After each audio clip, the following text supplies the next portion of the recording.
Salut tout le monde, j'espère que vous allez bien. Aujourd'hui, je vais vous parler d'un sujet qui va probablement vous surprendre et vous surprendre beaucoup. Moi, personnellement, dans ma quête personnelle d'amélioration, autant personnelle dans mes émotions, dans ma qualité de vie qu'intellectuellement parlant, j'ai toujours apprécié remettre en question des choses que je croyais prendre pour acquis depuis toujours. Et je suis toujours ravi lorsque je tombe sur des informations suffisamment claires, importantes, évidemment, et solides pour être capable de me faire changer d'avis et de me faire voir les choses d'une autre manière, souvent d'une manière qui, justement, va m'aider beaucoup. Et ça, je sais, c'est difficile à cultiver, mais je le valorise parce que je sais que ça m'a toujours apporté beaucoup. Parce que rester pris dans mes croyances, j'ai constaté depuis longtemps que c'était très limitatif parce que malheureusement, on peut se tromper. Alors, le fait de cultiver l'humilité et d'aller voir des informations qui contredisent ce qu'on croit, évidemment, c'est pas facile. Et il y a d'ailleurs un biais cognitif qui s'appelle le biais de confirmation, hein, qui nous porte à aller chercher toujours des informations qui valident ce que l'on croit. Donc, c'est assez difficile d'aller dans cette direction-là naturellement.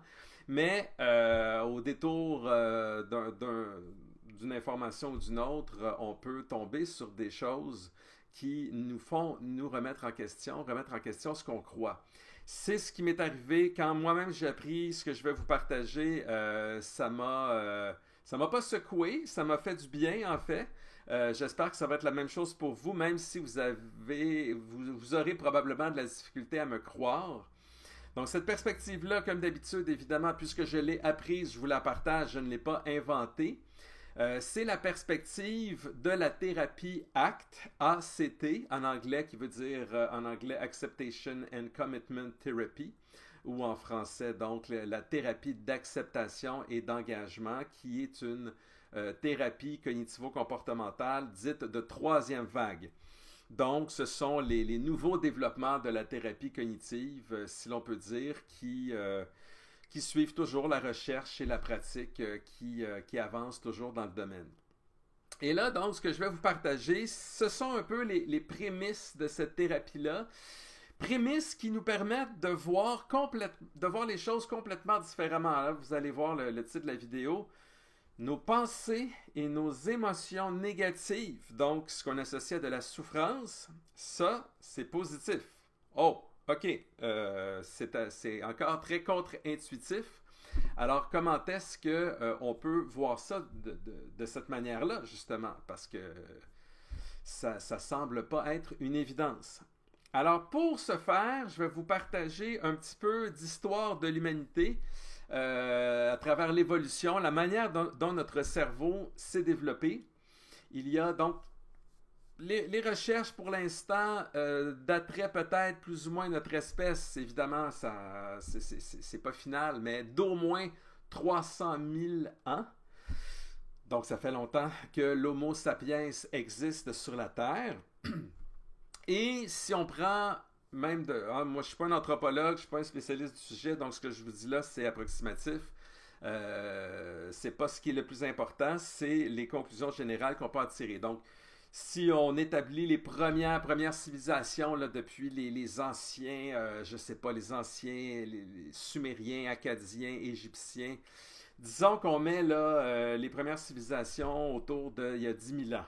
Okay? Ça voudrait dire que plus ou moins pendant 290 000 ans, notre espèce a vécu d'une manière beaucoup plus simple, donc la plupart du temps comme des chasseurs-cueilleurs nomades en petits groupes. Donc imaginez la vie de nos ancêtres. Et c'est à travers cette vie-là que nos cerveaux d'Homo sapiens se sont développés.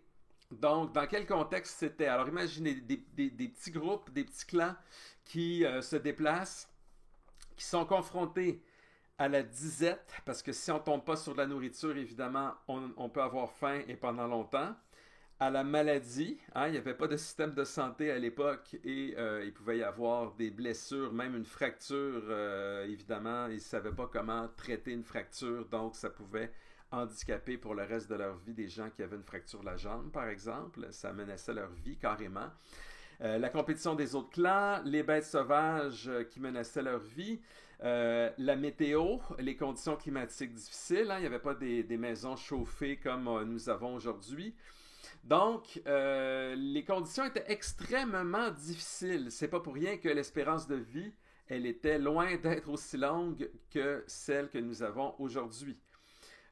Donc, c'est dans ce contexte-là extrêmement hostile, extrêmement difficile que nos cerveaux d'Homo sapiens se sont développés et que nous sommes ce que nous sommes aujourd'hui. Mais notre cerveau et notre corps, hein, les générations humaines sont très lentes à arriver, hein, ça prend des décennies. Donc, l'évolution biologique se fait extrêmement lentement. Donc, notre cerveau, on peut dire qu'il est toujours un peu sur le modèle, finalement, qui a été développé pendant toute cette période-là, pré-civilisation. Si déjà on se dit les civilisations d'il y a 10 000 ans, ça nous paraît extrêmement loin, imaginez comment vivaient nos ancêtres il y a 100 000 ans, il y a 200 000 ans. Ben, c'est dans ce contexte-là que notre cerveau s'est développé. Donc, on a toujours un cerveau 1.0. Et ce cerveau 1.0-là qui a permis qu'on soit là aujourd'hui, qui a permis notre survie, qu'est-ce qu'il faisait? Eh bien, il était en train toujours d'évaluer le risque. Est-ce que telle ou telle chose est un danger? Est-ce que ce que je vais manger peut me tuer? Est-ce que si j'attaque cette bête-là que j'essaie de chasser, est-ce que je peux survivre ou est-ce que je vais me blesser? Etc. Donc, il y avait des dangers constamment à évaluer. Donc, notre cerveau, et là, je parle évidemment, vous voyez où je m'en vais par rapport aux troubles anxieux, c'est que dans les troubles anxieux, dans le TOC, dans le trouble d'anxiété généralisée, dans les phobies, etc., il y a une perception de menace qui est très importante. Mais à la base, notre cerveau est un détecteur de danger. Notre cerveau vise à prévoir ce qui va se passer pour justement réduire les risques. Donc ça, c'est la première chose.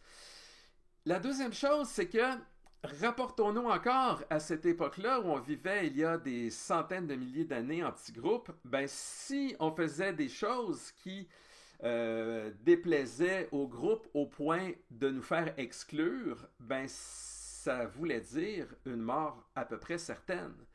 Puisque si on se faisait exclure d'un groupe, il y avait assez peu de chances qu'un groupe rival veuille nous inclure dans le groupe et seul survivre à tous ces dangers-là, être capable de se nourrir, de survivre aux bêtes sauvages et à tout, ben c'était à peu près impossible. Donc, se faire exclure du groupe, ça voulait dire à peu près une mort certaine. Et ça a été dans la plus longue partie de l'histoire de l'humanité jusqu'à maintenant. Alors, quand vous vous comparez, quand vous vous critiquez, quand vous comparez aux autres de plein de façons, c'est encore votre cerveau qui vise à vous protéger. Donc, on a vu tout à l'heure qu'il y avait d'abord la tentative de prévoir tous les dangers possibles. Donc, si le cerveau fait ça, c'est pour nous protéger, pour nous rendre service, entre guillemets. Même chose quand on se juge, quand on se compare, quand on s'analyse, même durement, ça peut faire mal à notre estime de soi, mais l'objectif de notre cerveau, c'est toujours notre survie par rapport à sa programmation, si on veut, d'il y a des centaines de milliers d'années avant l'ère moderne dans laquelle nous vivons aujourd'hui, notre fameux cerveau 1.0. C'est donc dire que lorsque notre cerveau nous envoie des émotions négatives, des pensées négatives, son objectif, et c'est très vrai dans le cas des obsessions du TOC, hein, quand vous avez peur de vos pensées, ben, c'est votre cerveau qui perçoit un danger. Donc l'objectif de votre cerveau, il n'est pas de vous rendre malheureux, il n'est pas de vous faire souffrir. Son but est de permettre votre survie sur son mode de programmation 1.0 de la manière dont vivaient nos ancêtres il y a très longtemps. Ce n'est juste plus, cette programmation-là n'est simplement plus nécessairement adaptée à notre quotidien moderne. dans laquelle nous vivons, dans lequel nous vivons, ce quotidien. Alors donc, c'est de dire, pourquoi vous posez souvent la question, alors pourquoi mon cerveau m'envoie ces pensées-là, ces pensées difficiles, ces pensées critiques, pourquoi ces pensées anxieuses, etc. Alors, à partir de ce contexte que je viens de vous expliquer, ça nous permet, je m'inclus là-dedans parce que moi aussi quand j'ai appris ça, j'ai trouvé ça très intéressant parce que ça permet de revisiter complètement la manière dont on voit nos pensées, nos émotions négatives. Ben, notre cerveau, il tente de nous rendre service. Il vise à nous sauvegarder. Il vise notre survie. Il le fait d'une manière maladroite. Il peut le faire d'une manière souffrante. Mais quand on garde en tête que l'objectif fondamental de notre cerveau est notre bien, eh bien, ça nous permet justement de revoir la manière dont notre vie mentale, donc nos pensées, nos émotions, même négatives, comment est-ce qu'on les vit. Quand on sait que l'objectif, c'est de nous rendre service, ben ça permet, donc ça, reformuler la manière dont on interprète nos propres pensées, nos propres émotions négatives. Juste cette compréhension-là, ça a déjà une vertu de thérapie cognitive. Je vous rappelle que la thérapie cognitive, l'objectif est de modifier nos croyances par rapport à certains sujets qui peuvent susciter de la détresse, des souffrances justement au niveau des pensées et des émotions. Alors, quand vous savez que votre cerveau vise à vous aider, à vous protéger, même si ces pensées, ces émotions-là vous font souffrir, bien, ça vous permet de les appréhender à la base d'une manière complètement différente. Alors, dans cette vidéo-là, c'est vraiment le but de mon message. Donc, si on a peur du rejet des autres, si on s'autocritique, ben, c'est encore dans le but de la survie, dans notre programmation 1.0. La détection du danger, même chose. Donc, notre cerveau, quand il nous envoie des pensées intrusives, c'est toujours dans un objectif d'essayer de nous protéger, en quelque sorte. Donc, ce n'est jamais les pensées en soi qui sont un danger, un problème. D'ailleurs, dans la thérapie ACT, aide aussi à revoir ce que sont les pensées. Les pensées, ça passe par des mots. Alors, pensez à des mots qui sont formulés par la parole, ben, par la voix, ce sont des paroles. Donc, on peut formuler toutes sortes de paroles. On peut écrire des mots. Alors, ça va être un texte à ce moment-là. Mais des mots qui sont dans la tête, on appelle ça des pensées. Mais les mots, donc, les histoires qu'on peut raconter, hein, quand on lit un roman, on sait que c'est une histoire ou une nouvelle, une fable, peu importe. Donc, le problème aussi vient du fait que nous donnons trop d'importance à nos pensées. Mais quand on sait que nos pensées ne sont finalement que des mots, et que notre cerveau peut nous les pousser d'une manière totalement arbitraire dans différents contextes, de manière involontaire. D'ailleurs, j'ai une pensée sur la différence entre les pensées... j'ai une vidéo sur la différence entre les pensées volontaires et involontaires que j'ai publiée il n'y a pas longtemps. Je vous recommande de la visionner également. Donc, ça permet de revoir de manière globale que finalement, nos pensées, elles ne sont pas tellement importantes la plupart du temps et qu'elles sont en plus donc un épiphénomène, donc une conséquence de notre cerveau qui vise à nous protéger. Donc notre cerveau, c'est comme un ami fatigant, un ami maladroit qui est constamment en train de taper sur notre épaule. Et quand vous avez une pensée qui revient constamment, c'est simplement votre cerveau qui dit « Hey, fais attention, là, je vois un danger, je vois un danger. » C'est tout ce qu'il dit dans le fond, « Je vois un danger. » Donc, mais si on se met à combattre les pensées, ben là, c'est comme si on repoussait cet ami fatigant-là qui tape sur notre épaule. Alors, il va revenir de plus belle parce qu'il ne sentira pas qu'on est en train de l'écouter. Il va encore taper sur notre épaule. Il y a un danger, il y a un danger. Il va se mettre à répéter ça. Et là, on va le repousser parce qu'on le trouve fatigant. Mais la thérapie ACT, je vais en reparler éventuellement. Donc, quand on sait que nos pensées ne sont pas problématiques, je vais vous parler de stratégies de la thérapie ACT dans d'autres vidéos pour justement contribuer à s'en libérer, ben, mais d'une façon tout aussi contre-intuitive, ben c'est comme si cet ami fatigant-là qui veut nous protéger, qui se sent pas écouté quand on n'arrête pas de le rejeter, ben si on l'accueille, si on l'accepte, on écoute son message au lieu de le rejeter, ben c'est là qu'il va se sentir écouté et qu'il va finir par devenir de moins en moins fatigant. Donc en conclusion, dans cette vidéo-là, j'aimerais aussi ajouter que ça, c'est une grande, c'est même plutôt philosophique comme conclusion, c'est que quand on sait que notre cerveau vise seulement à nous protéger, il vise seulement notre bien, même s'il le fait de façon maladroite, fatigante, souffrante parfois, eh bien, dans ce contexte-là, vient la question du bonheur. Dans nos sociétés occidentales, on est beaucoup axé sur la quête du bonheur, même que je dirais que souvent on confond le bonheur avec le plaisir. Donc, si, autrement dit, on ne ressent pas d'émotions constamment positives, donc c'est souvent à ça que, de façon générale et un peu simpliste, je dirais, on associe le bonheur. Donc, si on ne vit pas constamment des émotions positives, eh bien, on n'est pas heureux et donc, c'est un problème en soi. Au contraire, ce que les recherches sur le fonctionnement du cerveau, ce que la thérapie ACT nous permettent de comprendre, c'est qu'au contraire, être heureux, c'est une partie de l'expérience humaine, mais avoir des pensées, des émotions négatives, c'est aussi une partie fondamentale et incontournable de l'expérience humaine.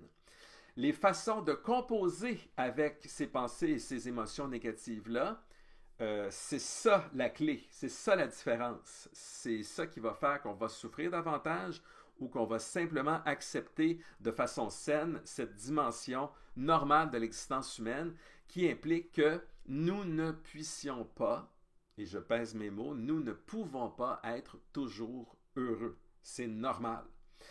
Donc, à partir du moment où on croit à tort qu'on doit toujours être heureux, eh bien, on arrive à la deuxième conclusion. Ben, si je ne suis pas heureux, je suis défaillant. J'ai un problème. Et là, ben, en plus, il y a tous les médias sociaux qui, depuis, à vue de nez, je dirais quoi, peut-être une dizaine d'années, 10 à 15 ans, depuis qu'ils existent, présente une vision de la vie qui semble idyllique. On regarde les médias sociaux, Instagram en particulier, où les gens ont toujours l'air riches, célèbres, heureux, en vacances, en voyage dans des lieux toujours plus beaux. Donc, ça peut porter à croire, à tort, que c'est ça la réalité. Mais ce n'est pas la réalité. C'est pas la réalité des gens sur les médias sociaux. Ces gens-là peuvent être très malheureux entre deux photos et on ne le sait même pas. Mais si on se fie simplement sur ce qu'on voit, ben, ça nous crée la distorsion à l'effet qu'on doit toujours être heureux et que si on n'est pas heureux, on n'est pas défaillant. Donc, si vous n'êtes pas toujours heureux, vous n'êtes pas défaillant. C'est simplement la nature humaine, la nature normale du fonctionnement de notre cerveau, de ce que nous sommes. Et accepter ça, ben, ça nous permet aussi de nous accepter avec bienveillance. Lorsque nous ne sommes pas heureux, eh bien, ça nous permet de chercher des solutions constructives, mais tout en acceptant l'état, plutôt que de le combattre comme ce qu'on est porté à faire la plupart du temps. Alors, tout ça était assez contre-intuitif, donc c'est une vidéo peut-être un peu différente de celle que j'ai faite par le passé, entre autres parce qu'elle est plus englobante, elle englobe toutes les émotions négatives, tous les états mentaux, donc ça touche autant à l'anxiété qu'à la dépression, aux troubles de stress post-traumatique, c'est ça, aux phobies évidemment, mais à tous les types d'états mentaux négatifs. Au manque d'estime de soi, au sentiment de rejet, etc. Donc, ça inclut tout ça. Donc, évidemment, c'est très pertinent pour le TOC, au premier chef, mais c'est pertinent pour tout le monde. Donc, dites-moi ce que vous en pensez, s'il vous plaît. N'hésitez pas à commenter. J'aime bien avoir des échanges. J'en ai pas beaucoup. Les gens commentent pas beaucoup. Mais n'hésitez pas, commentez, posez vos questions, donnez-moi votre avis. Évidemment, si vous voulez m'encourager, n'oubliez pas de faire un petit pouce en l'air, un petit j'aime sur ma vidéo, s'il vous plaît. N'oubliez pas de vous abonner. Et ben, si vous souffrez de TOC, Ben évidemment, toutes mes ressources pour vous aider, les plus complètes, se trouvent sur mon site internet, incluant cette vidéo. Mais évidemment, toutes mes autres ressources, mes formations, mes articles qui sont beaucoup plus détaillés que les vidéos sur ma chaîne YouTube qui sont complémentaires à mon site internet. Alors, n'hésitez pas, nicolassarrazin.com, à le visiter. Alors, je vous dis à très bientôt.